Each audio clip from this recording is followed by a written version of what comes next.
रूस और यूक्रेन के बीच हालात इतने बिगड़ चुके हैं कि बात जंग तक पहुंच गई है। यूक्रेन की सीमा पर रूसी सेना के जवाब में नाटो सहित कई देशों ने अपनी अपनी सैन्य ताकत यूक्रेन की तरफ भेजनी शुरू कर दी है। यहां तक कि फ्रांस ने भी अपनी फौज को स्टैंड बाय पर कर दिया है।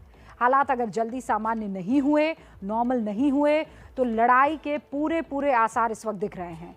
आखिर क्यों यूक्रेन और रूस की वजह से दुनिया की बड़ी बड़ी ताकतें जंग के मुहाने पर आकर खड़ी हो गई है, इसे समझने के लिए हमने आपके लिए बहुत ही आसान शब्दों में ये रिपोर्ट तैयार की है। यूक्रेन और रूस के बीच तनातनी बढ़ती जा रही है। बात अब जंग तक पहुंच चुकी है। रूस एक ओर जहां लगातार यूक्रेन से सटी सीमा पर सैन्य जमावड़ा बढ़ाता जा रहा है, वहीं दूसरी तरफ यूक्रेन भी रूस के सामने डट कर खड़ा है।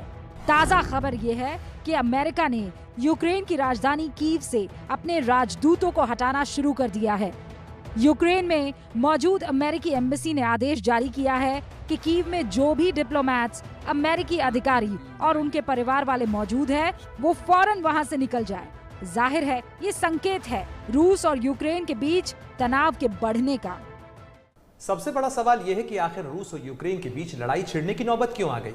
इसकी मुख्यतः 3 वजहें हैं: क्राइमिया प्रायद्वीप, नॉर्ड स्ट्रीम 2 पाइपलाइन और यूक्रेन के नाटो संगठन में शामिल होने की संभावनाएं। इन तीनों कारणों से ही यूक्रेन और रूस के रिश्ते जंग के मुहाने पर पहुंच गए हैं।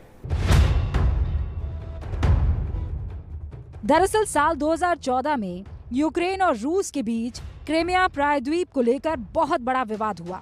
रूस ने ताकत के दम पर क्राइमिया को यूक्रेन से अलग करवा दिया। इसके बाद से ही यूक्रेन और रूस के बीच तनाव बहुत ज्यादा बढ़ गया। इसके अलावा रूस नाटो देशों के संगठन में यूक्रेन के शामिल होने की संभावनाओं पर भी खासा नाराज है। अमेरिका चाहता है कि यूक्रेन नाटो में शामिल हो जाए, वहीं रूस यूक्रेन को नाटो का सदस्य नहीं बनने देना चाहता।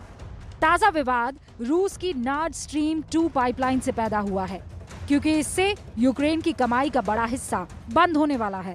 दरअसल रूस इस नई पाइपलाइन के जरिए यूरोप में तेल और गैस की सप्लाई करेगा। इसकी वजह से यूक्रेन के रास्ते यूरोप जाने वाली पाइपलाइन बेकार हो जाएगी। रूस की पाइपलाइन से यूक्रेन को बड़ा आर्थिक नुकसान होगा। उधर अमेरिका भी यूरोप जाने वाली रूस की पाइपलाइन का विरोध कर रहा है। दरअसल अमेरिका नहीं चाहता कि रूस की पाइपलाइन यूरोप जाए, क्योंकि इससे यूरोप और ज्यादा रूस पर निर्भर हो जाएगा और ये अमेरिका के लिए अच्छा नहीं होगा।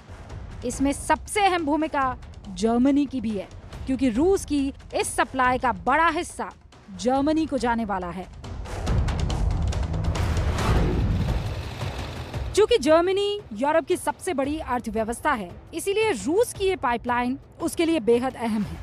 लेकिन इसमें पेच ये है कि जर्मनी नाटो देशों के संगठन का सदस्य है और नाटो ने यूक्रेन की सैन्य मदद करने का सीधा ऐलान किया है।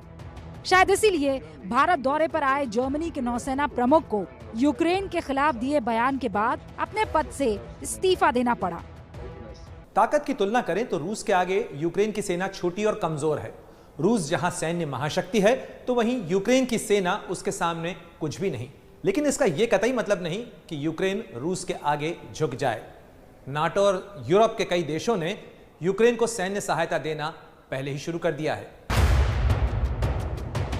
मिलिट्री टाइम्स के मुताबिक नाटो ने जंग जहाज और फाइटर जेट्स पूर्वी यूरोप में भेजना शुरू कर दिया है। उधर आयरलैंड ने रूस को चेतावनी दी है कि उनके तटीय इलाके में रूस को सैन्य ड्रिल करने की जरूरत नहीं है। इसके अलावा डेनमार्क अपनी नेवी के फ्रिगेट्स और F-16 लड़ाकू जहाजों को लिथुआनिया भेज रहा है। स्पेन भी जंगी जहाज और फाइटर जेट्स बुल्गारिया भेज सकता है। फ्रांस ने भी अपनी सेना को बुल्गारिया भेजने के लिए स्टैंड बाय पर रखा है। यानी कुल मिलाकर हालात बहुत तनावपूर्ण है। एक छोटी सी चिंगारी बड़ी जंग का आगाज बन सकती है।